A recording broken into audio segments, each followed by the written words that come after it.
the onboarding video series. This is video 4, and in this video we're going to talk about the architecture of Rootski. And I'll talk about the current state of Rootski for sure. But I really want to focus on like the final state that we're really going for, at least for our initial release with our customers. So yeah, you can probably see why I recorded these videos. I mean, I know that they're super verbose and um, yeah, and honestly, just kind of absurdly lengthy. Hopefully, you're watching them on double speed or triple speed or something like that. Um, but you can probably see why I did this though, just because to repeat this information for every single person on the team, um, it just I don't think it would have been the best for anybody. So um, hopefully, this will help us just scale our onboarding process. So yeah. Anyway, let's get to the content, I guess. So yeah, I've gone to detail at length about why it's cool to contribute to Rootski and like what Rootski is and who I am and stuff like that. So this video is about what like behind the scenes, like what the architecture of Rootski is, like how does Rootski get delivered to customers?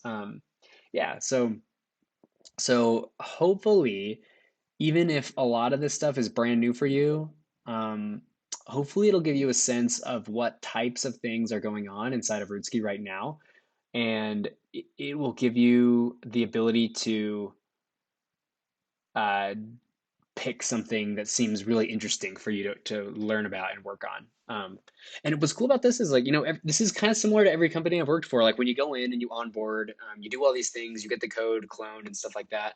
And, you get your access credentials and your login and, you read through their onboarding documentation and you read through their development practices. So yeah, again, all the things you're doing onboarding at Rootski, you would totally do at work. And like, you should be able to onboard the way that a senior developer onboards, which is like exactly what you're supposed to be getting. A lot of companies don't have good onboarding processes, so like, yeah, honestly, I floundered for like probably 2 months in the onboarding process at my first data engineering internship. So, one of the valuable things, again, I'm hoping is that this will just turn you into an expert onboarder because it's a skill. Anyway, so yeah, let's talk about Rootski architecture. Um, so back in video 1, I showed you my personal website and I showed you this Rootski architecture. This is kind of what Rootski looks like right now, but I'm not even really going to talk about it because we just it's the architecture just comes so far and we want it to go even further. So let's look at the latest diagram. So where are we? Here we are. Okay. So yeah, this is the architecture. Oh wow, struggling. Okay, here we go. So there's no way to do this but to just get started. So let's pretend like we are the user using Rootski. So okay, so here's the user. The user is going to get on their computer, and on their computer they're going to open some browser. So it could be Chrome, Firefox, Brave. Brave is awesome, by the way. It's what I've started to use. It's literally Chrome, but with more security and just, it's faster and oh, it's awesome. So sorry for that tangent. But yeah, so they'll use some browser and they'll put into their browser www.rootski.io. And that web address, their browser is going to send that out to AWS. This little shield right here, we're going to have a lot of these shields. This little shield is what we call a DNS rule. So, what is a DNS rule? A DNS rule is a thing that lets you translate a website name. We call this a domain name, so in this case, rootski.io, to an IP address. Because at the end of the day, all software in the world, including websites, is running on computers somewhere. And so the way you can find a specific computer is via its IP address. So in this case, users send the rootski.io URL to the to AWS, basically, which is our domain name resolver service.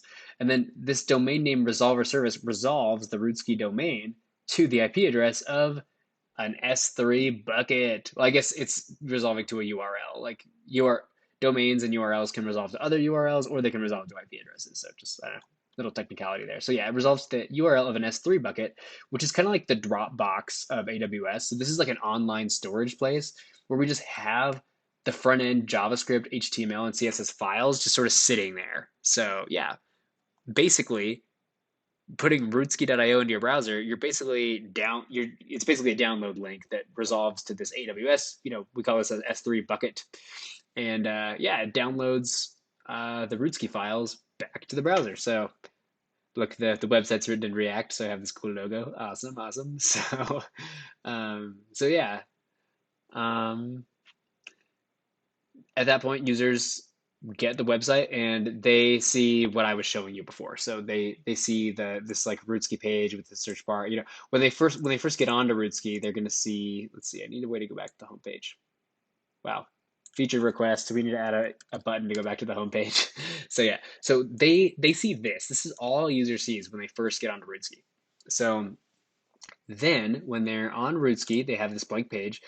I mean, obviously they don't want to just stay on the page. They want to like use the search bar and go see roots and stuff like that. So what they do is they use the search bar, and you can see this little loading thing, and they'll type in some Cyrillic, and you'll see, oh, you missed it because when it runs on my computer, it's all really fast. But usually there's like a spinner here, and it waits for a second, and it reaches out to some Rootski backend with some Rootski database, and it queries all Russian words that we have containing whatever this search query is.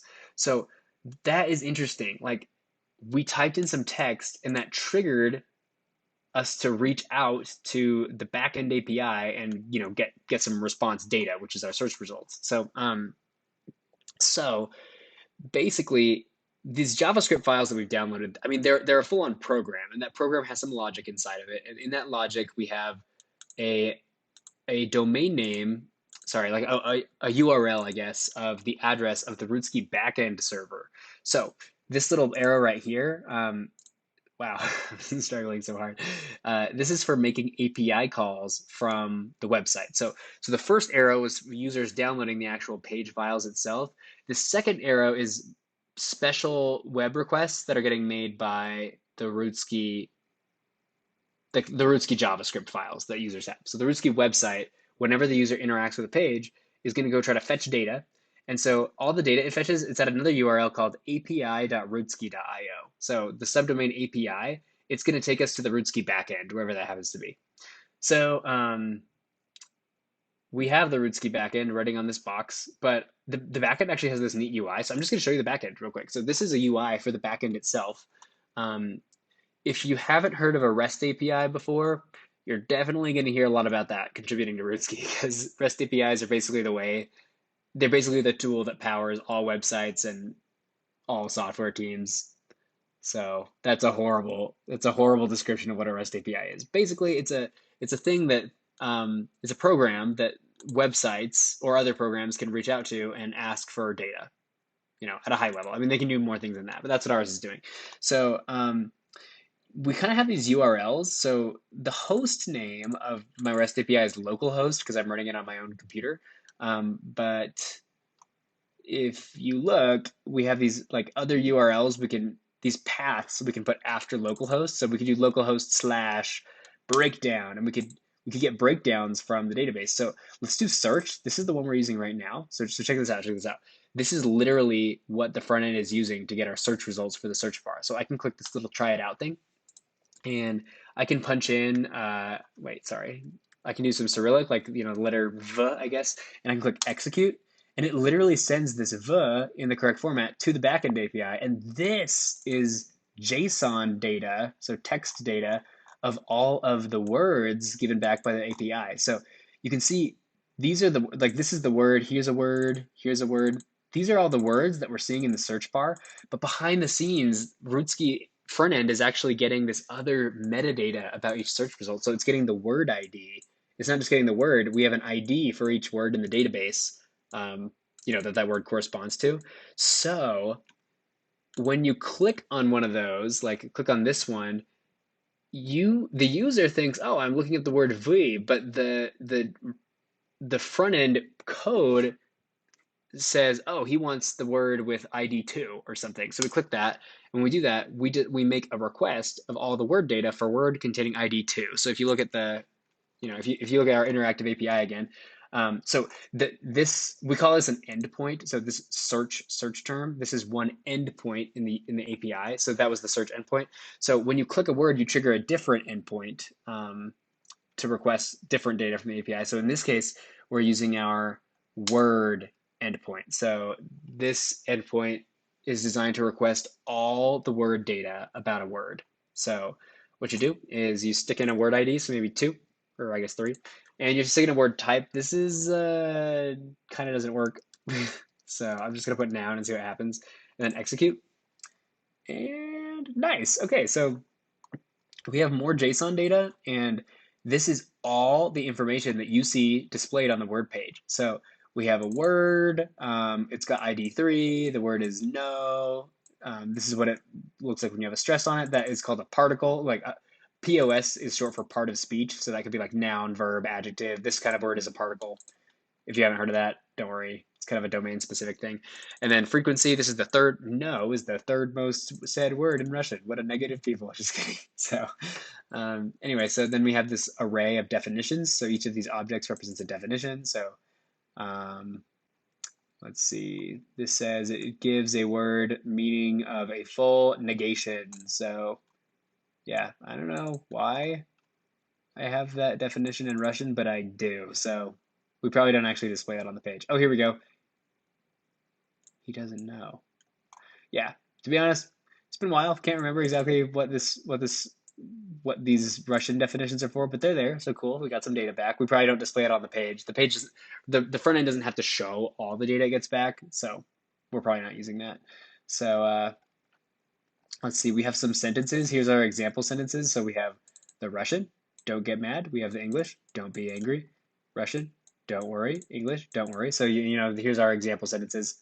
Um, wow, yeah, sorry. If you're like familiar with REST APIs, this is probably like super underwhelming for you, and you're like, why is he explaining this stuff? But we're gonna have people from so many ranges, experience levels, and I know this isn't the best explanation of a REST API I could be giving either. But hey, it's useful to see that, you know, the front end, in general, you should be understanding the front end can like put these URLs into, you know, it can make web requests with these URLs, which go back and they hit some backend API, this program we've written in Python, and then basically query this sort of data out of it.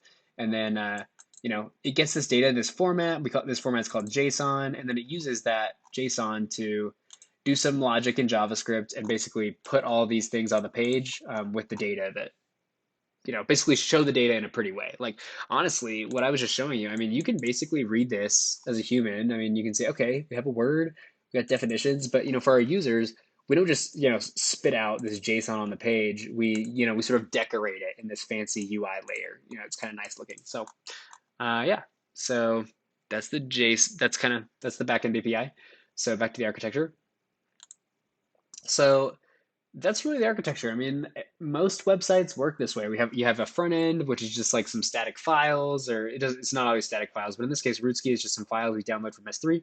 Those files happen to have code in them that knows how to reach out to the back end, which is somewhere. So, um, so yeah, and then the back end, as you can imagine, has some kind of database where it like looks up Russian words. We have sort of a Python program that, you know, given certain search queries to endpoints from the front end, it's able to query, you know, it's able to sort of retrieve specific information from the backend database using a program written in Python that knows how to do that. So, um, yeah, there's a lot of services here. Like each little box is called a service. A service is basically a program that's running all the time. So, yeah, a service is an immortal process. So a program process that's running 100% of the time. And if it crashes, if it stops running, that's because it crashed. So, or because we shut it down on purpose. But yeah, all these boxes are called services. And then we're using, you know, Docker, which is this really nice tool, makes it really nice to run services really easily. So like this little service here, it's code that I wrote in Python. And then I'm using this tool called Docker to make it easy to deploy. This service here is called PostgreSQL. This is a program that I did not write. Like an entire team of developers wrote this, and it's like a SQL database. And so we're running a copy of that program, and we stick all our data in it. And then this is a service called Trafic. Not worth going into that right now. And then another service for dynamic DNS, which that is, if you're a beginner to networking, we'll have to talk about that some other time because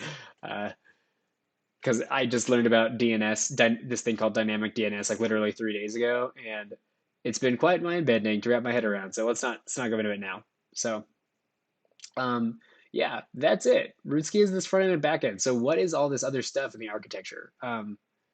Good question. I'm glad that I pretended that you asked it.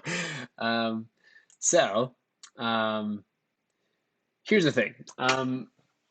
This is going to strike probably everybody as a little ridiculous, but I'm paying for Rootski. I mean, like, I am never going to ask you guys for money to pay for the infrastructure to keep Rootski up.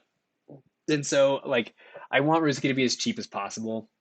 I mean, if we start getting customers, we can totally re-architect Rootski in maybe a simpler way that's more expensive, because we'll be having some people buying data set or flashcard sets or something like that. But that might not be for a while. So in the short term, I have architected a very cheap way of hosting Rootski. I think we're going to be able to host it for under $10 a month, and it's a pretty legit architecture. So um, it may go down sometimes, but that should be rare based on this architecture, just so you guys know. And actually, kind of a blessing in disguise of this sort of overcomplicated architecture doing things on the cheap is that there are way more learning opportunities doing this than we might have otherwise if we were using more managed tools. So um, I'll go into what those learning opportunities are, but there's actually some really cool stuff here. We have to kind of do our own clustering and some other things like that that only like kind of advanced DevOps people actually do. Yeah, so we're if you can build the Rootski architecture, like if you can contribute to this, those skills not only will transfer to other jobs, but your other jobs will be easier than Rootski. And so, well, in some ways. And so, you'll feel like a very distinguished, qualified pro at DevOps. So, I mean, depending on what parts of Rootski you choose to work on. So let's talk about our DevOps. Let's talk about like what our infrastructure looks at. So, I totally have a really powerful desktop computer that is running on a local network, not at my house, but on a local network at somebody's house. And it's a really powerful computer. It has a GPU, so it can train neural networks very quickly. It's a pretty nice GPU, um, and yeah, it's basically a lot of compute power. So uh, I want to leverage that, and so I've done some networking stuff on my end to make it so that we can actually use that desktop to run Rootski backend and service the Rootski front end. So that's one place that we can run the Rootski backend. We have another server though in AWS. So in AWS, you can rent servers, so basically computers, and you can run, your software on those computers. So we have to be running our Python program somewhere, so we have to have a computer to run it on. So in AWS, you basically have two options if you want to rent a computer.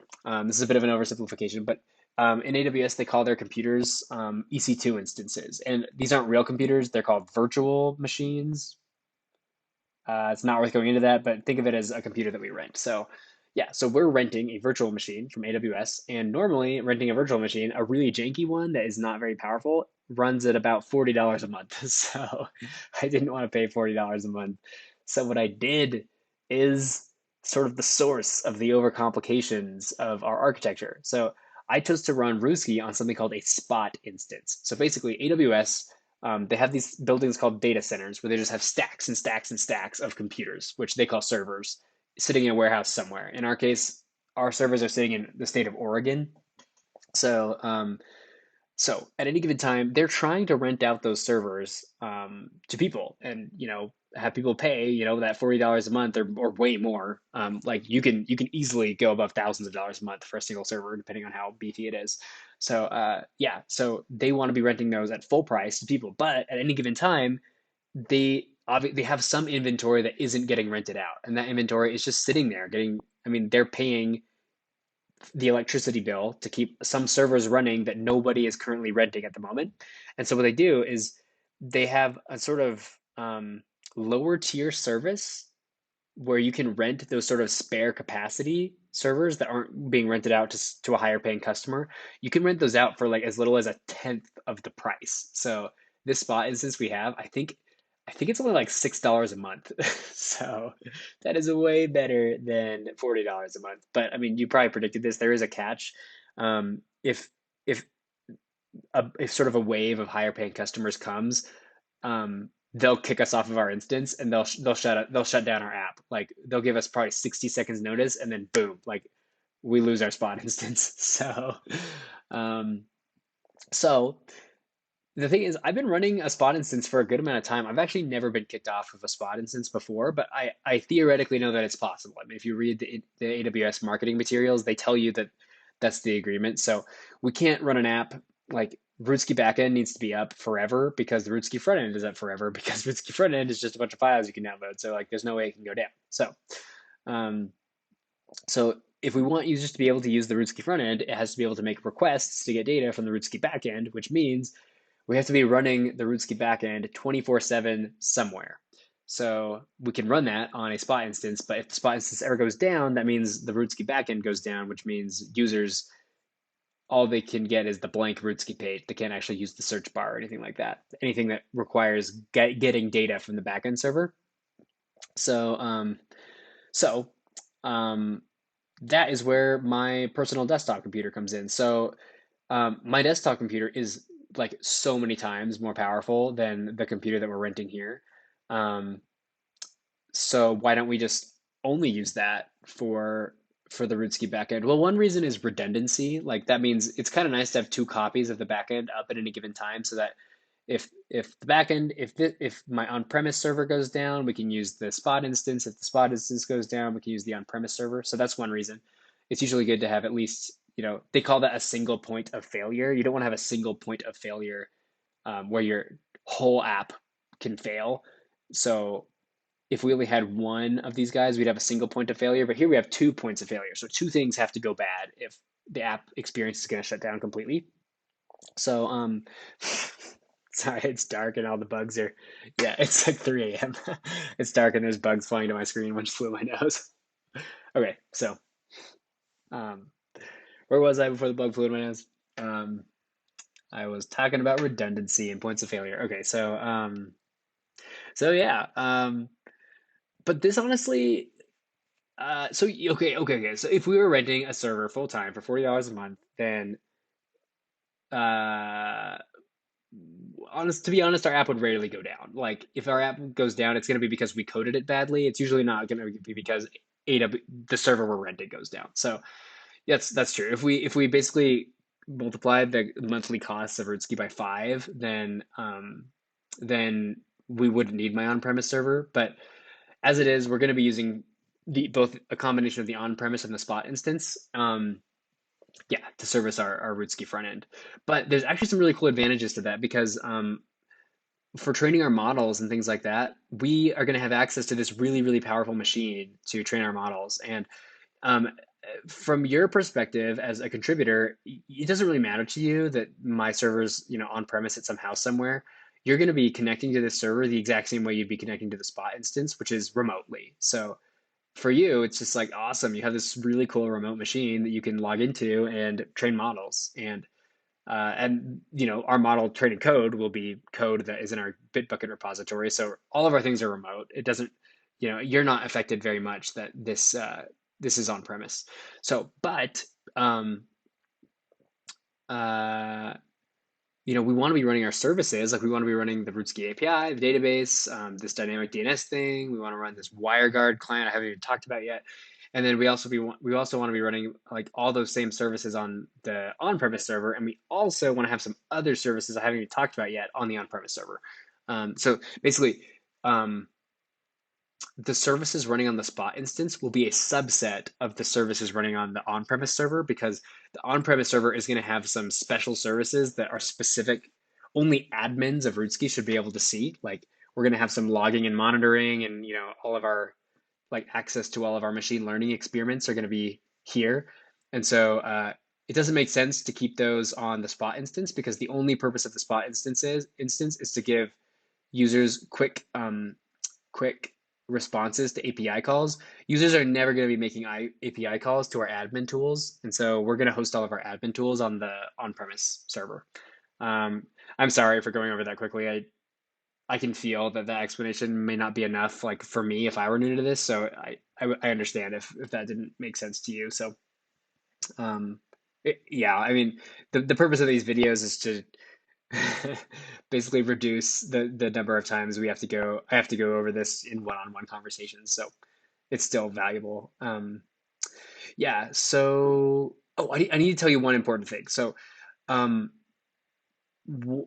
I told you that one reason we're doing this on-premise, this they call this a hybrid cloud. A hybrid cloud is when you run part of your cloud servers on-premise, and then um, part of it is like actually in the cloud. I guess there's another definition of hybrid cloud, but for our purposes, that's what hybrid cloud is going to mean. Um, so yeah. So one is, redundancy. We have some fault tolerance because we have 2 points of failure. Another one is more practical. It's not more practical. It's also practical.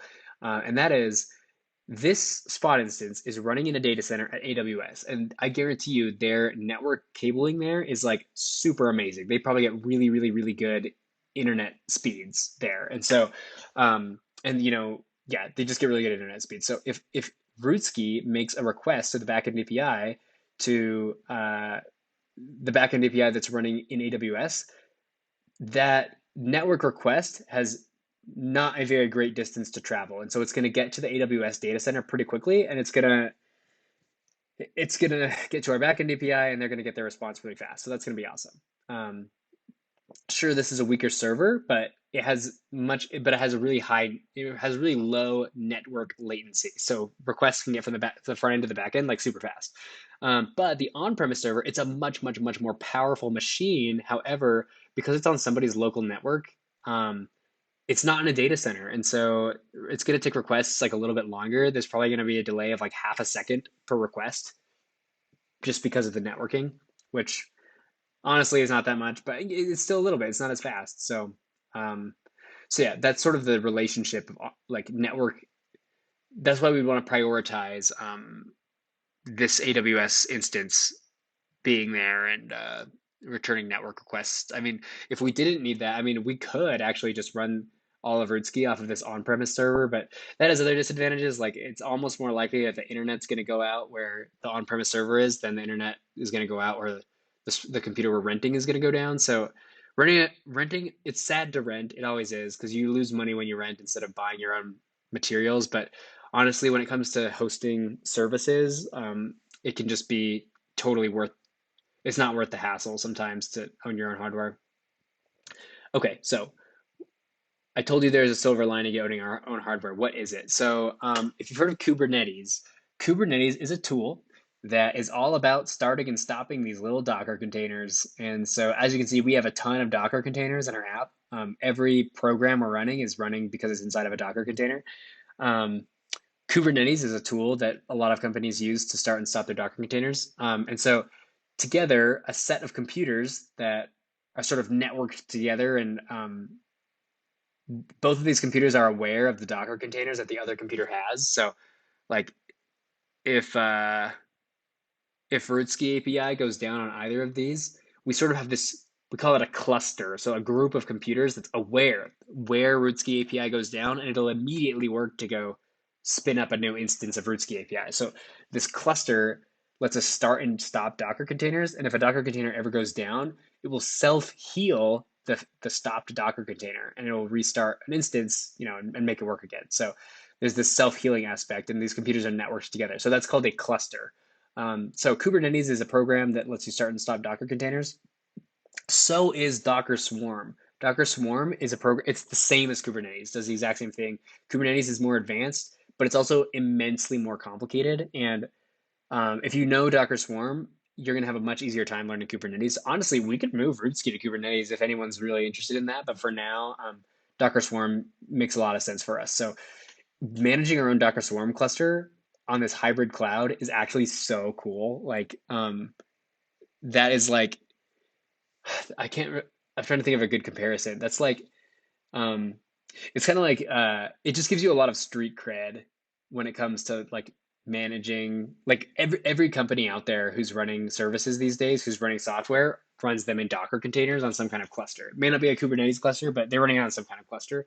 And so if you've set up your own cluster, that's not something most people actually have to do with their work, or be aware of. So it's almost like driving a stick shift car. You just are aware of the low level controls of more so than like an automatic. So the fact that we're making our own Docker Swarm cluster is actually really awesome.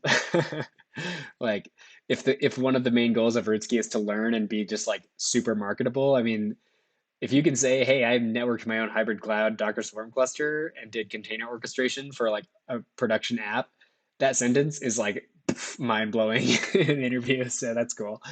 Um, Okay, but how will we cluster these computers? Because really, computers, they have to be able to talk to each other, like, which basically means they have to be on the same network, um, more or less. So this computer, the on-premise server, at any given time needs to know the IP address of this other computer. And so they need to be able to know each other's IP addresses. And moreover, they traffic they send back and forth needs to be encrypted because if some hacker was watching all the network traffic that happens between these two computers, which people can totally do, that's like not that hard. Um, and say someone in the front end makes a query to the back end, and that query involves maybe some email addresses from the Postgres database. Email addresses are an example of PII data. So PII stands for personally I maybe this isn't quite right, but it's like personally identifiable information. So it's information by which it's sensitive information about your customers, and that could put us at sort of that could potentially have legal consequences if we leaked our sensitive user data, such as their emails. We're never going to store their payment information or their passwords. That's not really a problem. That's not a game we want to play. But we're going to have their email addresses, so that's like sort of the lightest severity of PII you can have, but it is PII. So we want to make sure that if um, like if email addresses are being transferred from container to container or from computer to computer, that people outside of this sort of network or this cluster can never see that traffic. And so we want to encrypt the traffic. So enter the VPN. So basically, if you have services or programs that you're running, you often want to like quote unquote secure those. So basically, you want to make it so only the people who you want to access certain things have access. And so security is all about just like blocking access to things. So we want users to be able to access these two nodes, but we only want them to be able to access Rootski API. And Rootski API is sort of going to be this sort of go-between that talks to the Postgres database and says, "Hey, Postgres database, I know you've got some user emails in there. I need you to do some SQL joins and get me some data about this user that definitely is going to require knowing the email address and give me that data." And so Postgres says, okay, here's what you wanted, and also with the PII data, and then the Python API will be like, all right, I have all the data I need, and it will take care of filtering out any sensitive data and returning only the non-sensitive data that the user is actually asking for. So the user is never going to be able to see Postgres. It's only ever going to be able to see the backend service, and so the user will never be able to access anything but that, and so our stuff will be safe. And so the only other security problem we could have is if someone's listening to network between these computers. So we'll just encrypt that. So a VPN is literally it's a virtual private network. So it's a network. So by creating our own Rootski VPN, we're going to make it so that these computers are on their own private network, and any communication they have with each other is going to be totally encrypted. So no one is going to be able to people could see it, but they won't be able to make sense of it, which is awesome. So the way you make a VPN is you have to have another server, and this is a server I actually am gonna pay real money for and rent. And we're gonna be running a program on that called WireGuard, which basically, if a computer connects to that, then they are on the VPN, and so they are part of this network where all their traffic is encrypted. So that's really awesome.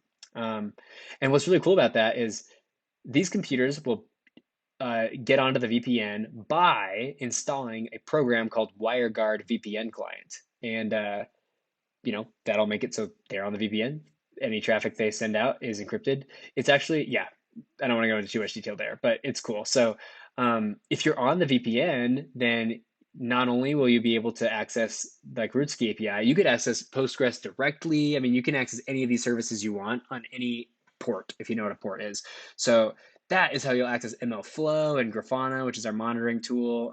If you don't know, you can look at these little dashboards. These are like web UIs that a lot of our services have. So I haven't even talked about this one called Trafic, but Trafic has this UI, and it has this one. MLflow has this. It lets you like navigate your experiments for training machine learning models. And then Grafana is for like monitoring and alerting. So like if anything ever goes down, like if a backend goes down, we can make it so we get a notification in our Slack channel that some part of Rootski is going bad or is about to go bad. And so that's called alerting. So that'll be really cool. We can monitor that as a team, and we could build these dashboards, these analytics dashboards, telling us how stably or non-stably the whole system's running. So that's really cool. So only admins should be able to access that. So what we'll do is we'll make it so that here we have like sort of our admin user. And if you want to get to any of these UIs, you'll just punch in these URLs. And you have to have the WireGuard VPN client installed in your computer. And I'll have to give you some special credentials to log in. That will make it so your computer also connects to the VPN, which means you'll be on the same network as these two computers, which means you'll have full access to either one. And so by punching in these URLs, you will be able to see these UIs. If someone who's not using the WireGuard VPN client tries to punch in these URLs, literally nothing will happen because they're not on the same network as these two computers. And so like there's literally no way at all that they could that these URLs could possibly resolve to something useful for them. So um, yeah, that's a very patchy explanation of how we're going to use our VPN, but basically it's going to be really nice having a VPN because you'll be able to get onto the VPN, and if you want to like play with a Jupyter notebook on this really powerful computer or train models, or if you want to like look at any of our cool admin only UIs, or even if you want to connect to the database and browse the database, which just really quick aside, I have this tool called dbeaver. You can set it up and you'll actually be able to browse the data in the database. So here I'm looking at a bunch of meanings of roots. So that's cool. Yeah, like I can show you our dictionary. Words. We have a table called words. This is these are all the Russian words in our database. So if you download this dbeaver program, you can point the dbeaver program. You have to configure it at postgres.rootski.io. And if you're on the VPN, then you can browse the data. So if you're not on the VPN, it'll never work and you can't. So that's just really cool. Um, so oh my gosh, this is probably the longest, most dry video of all the videos so far, and I'm really sorry. So let me just end by saying the current state of Rootski. So just so you guys know, there are no services running on the on-premise thing right now. The only thing we have running the is the spot instance. And so whenever the spot instance is down, Rootski's down. So in the near future, I really need to focus on we have to set up the VPN. That doesn't exist yet. And then we also have to set up our Docker Swarm cluster. So we'll connect both these computers to the VPN, and we'll write some code that'll make it so both nodes, I guess, both of these servers know which containers to run. So, wow. I didn't even explain it all. We didn't talk about MLflow, Grafana, CloudWatch is what we're going to do our logging with. Yeah, but I can't make you listen to any more of this. It's just already been like so into the weeds. So I guess if you want to know what this other chart is, this is like a super duper duper duper idealized CI/CD architecture. We're not going to have all of this, but if you want to know what the ultimate CI/CD setup for any company would be, like this is something I've been working on recently. This is it. And so we're not going to build all of this for Rootski, but we're going to build subsections of it. And so, yeah, like we have our continuous integration, our delivery, and then like our deployment. So definitely recommend reading through that. And some of these notes that I have at the bottom. You guys, thank you for watching all this. Yeah, let's see. Uh, that is Rootski. That is the architecture, or at least what we're shooting for. Um, this is what we're trying to build. I mean, we can run production software on this setup, and so if as we start to get real users and or customers, like this is we can run a business on this, or we can build like a production ready application from this, and all the boxes are checked. We've got our cybersecurity, we've got our networking, we've got our clusters, we've got our front end and our back end, we've got our database. We're handling PII data just fine. yeah, we got our VPN and our admin panel. So um, and even with some of the machine learning stuff, like we are going to be using some best practices for ML ops that a lot of companies don't even have in place that are trying to do AI. So it is this is I mean it's fairly cutting edge, honestly. I mean it's a really cool project to be able to work on together. Okay, I don't know how long we've been doing this, but I really need to put this in the same video. I'm going to show you Trello now. So if you're looking to get involved and pick a project, I spent several hours today breaking down some of the work that we're going to do on our Trello workspace. So Trello is basically a project management tool. It has little tasks or little sub projects you can work on in Rootski, and they're all called cards. So every sort of unit of work in our little development team is a card. So I have these five boards in Trello, and I basically organized the work by category, sort of by business category. So we have like a business and legal section. Like if we're gonna launch Ruski, we got to copyright or trademark it. So um, I could do that. I would love it if someone else took care of that. But yeah, like that's this the sort. You're not necessarily here to learn the business side of hosting a product. Uh, so these types of things I take full responsibility for if no one wants to work on them because I think most people are here to develop themselves as engineers. So we have some front end stuff. Um, we need a better logo for sure. Look, if you can see the Rootski logo we have actually looks really nice, I think, in the tab at the browser, but like on our Slack channel and more importantly, like on our LinkedIn page, it kind of looks cheesy. So I think we should definitely have a sweet branding thing, but that may not necessarily be the highest priority now. We definitely need a landing page, because Rootski is totally blank when you first go to it. So yeah, I mean, we need some background and some cool graphics and stuff that explain what Rootski is as quickly as possible. Um, yeah, and also on that page, I want like at the bottom of the page, I want to have like a meet the team area, and I want every contributor to have like not a bio, but like a profile picture and like where you're from and what your role is on Rootski, and then we'll have links to our Twitters and LinkedIn and stuff like that.